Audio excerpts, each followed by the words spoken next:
एक और बहुत बड़ी खबर इसे मैं आपको देते हैं, 8वें वेतन आयोग को मंजूरी मिल गई है। माननीय प्रधानमंत्री जी ने केंद्र सरकार के सभी कर्मचारियों के लिए 8th सेंट्रल पे कमीशन को मंजूरी दे दी।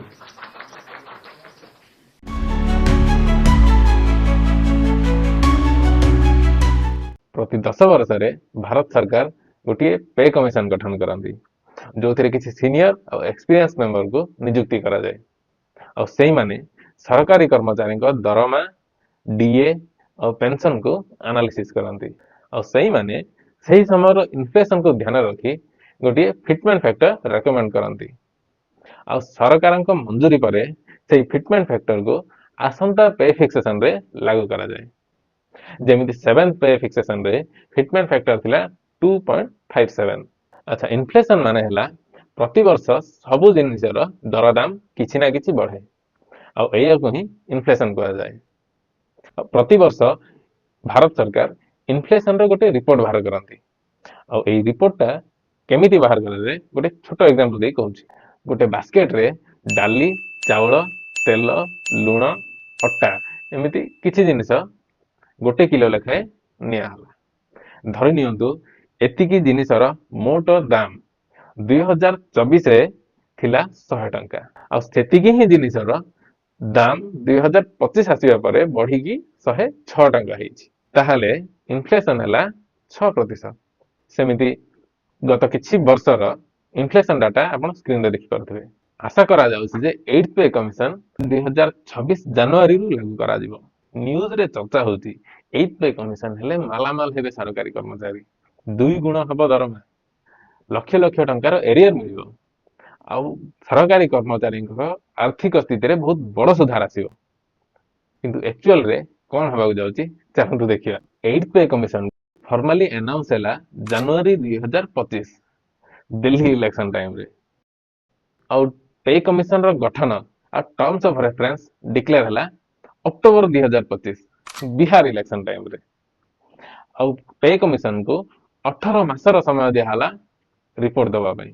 उत्तर प्रदेश इलेक्शन 2027 रे हबो आउ सेही टाइम रे आसीबो पे कमिशन रो रिपोर्ट आउ आसंदा साधारण निर्वाचन 2029 पूर्व मिलिबो एरियर आ मोदी जी को गुणगान हबो आउ कुहा हबो इलेक्शन पूर्व मोदी जी देले सरकारी कर्मचारी मानक भेटी दरमा 2 गुण हबा तो असंभव कथा 50% भी बढ़िबनी पाखापाखि 15 रु 20% दरमा वृद्धि हबो आउ एटा कोन पे होची चलंतु आगु को देखियो।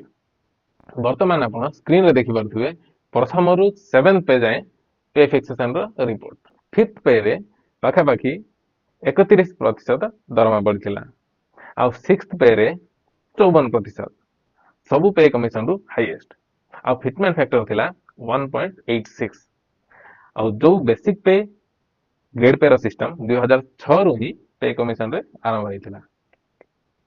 7th पे रे फिटमेंट फैक्टर 2.57 हैला किंतु दरमा पाखापाखि 23% बढ़िला। 6th पे रे फिटमेंट फैक्टर 1.86 रे 54% आउ 7th पे रे 2.57 हेई कि भी 23%।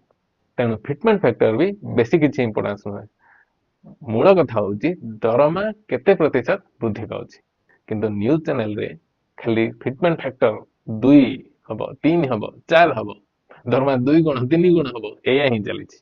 जदि 7th पे मैट्रिक्स रो सैलरी सिस्टम को न बदलाई कंटिन्यू करा हबो आ फिटमेंट फैक्टर 1.9 रु 2.4 भीतर रहिबो जोटा कि किछि इकोनॉमिस्ट सजेस्ट करचंदी ताहाले गोटे छोटो एग्जांपल दे कहूची दरमा को हिसाब रे बढ़िबो।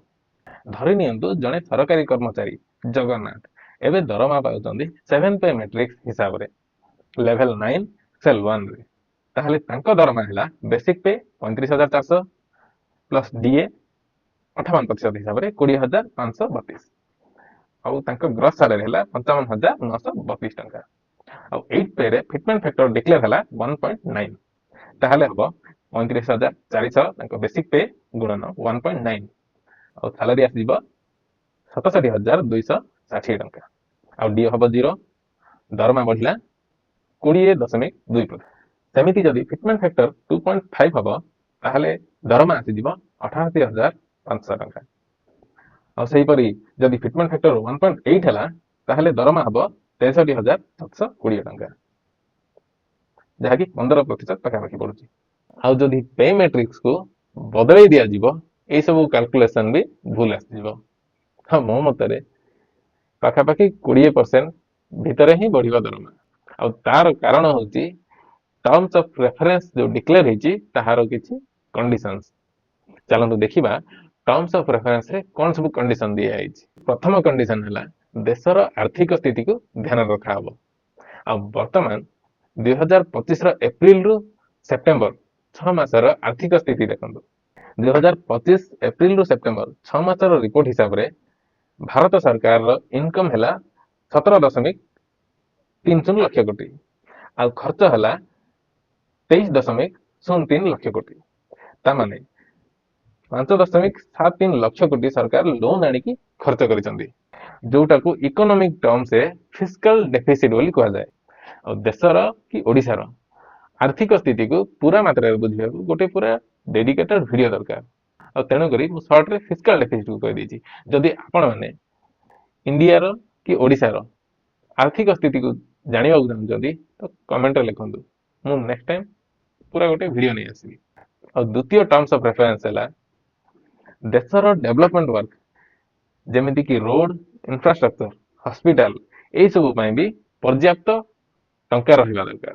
ଆଉ ତୃତୀୟ କଣ୍ଡିସନ ହେଲା ପ୍ରତିବର୍ଷ ପେନସନରେ ବି ବହୁତ ସାରା ଟଙ୍କା ଖର୍ଚ୍ଚ ହୁଏ, ସେଇଟାକୁ ବି ଧ୍ୟାନରେ ରଖାହବ।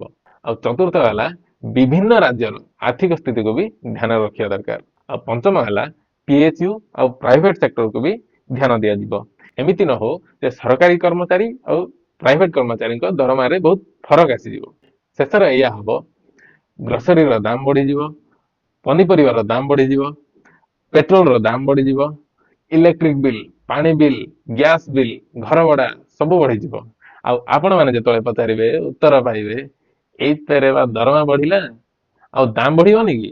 ନା ଦେଶର ଆର୍ଥିକ ସ୍ଥିତି ଅଛି 50% ବଢେଇବାରେ, ନା ସରକାରଙ୍କର ମନୋଭାବ। ତେଣୁ ଆପଣମାନଙ୍କ ଅନୁରୋଧ ଆଶା କିଛି କମ ରଖନ୍ତୁ। ଆଉ ଏମିତି ଅନ୍ୟ କୋଉ ଭ୍ୟାଲୁଏବଲ ଟପିକକୁ ସରଳ ଭାଷାରେ ବୁଝିବାକୁ ଚାହୁଁଛନ୍ତି କମେଣ୍ଟ କରି ଜଣାନ୍ତୁ, ମୁଁ ଭିଡିଓ ନେଇ ଆସିବି। ଆଉ E20 ପେଟ୍ରୋଲର ପଜିଟିଭ ଆଉ ନେଗେଟିଭ ଇଫେକ୍ଟ ଜାଣିବାକୁ ସ୍କ୍ରିନରେ ଆସୁଥିବା ଭିଡିଓଟିକୁ କ୍ଲିକ୍ କରି ଦେଖନ୍ତୁ।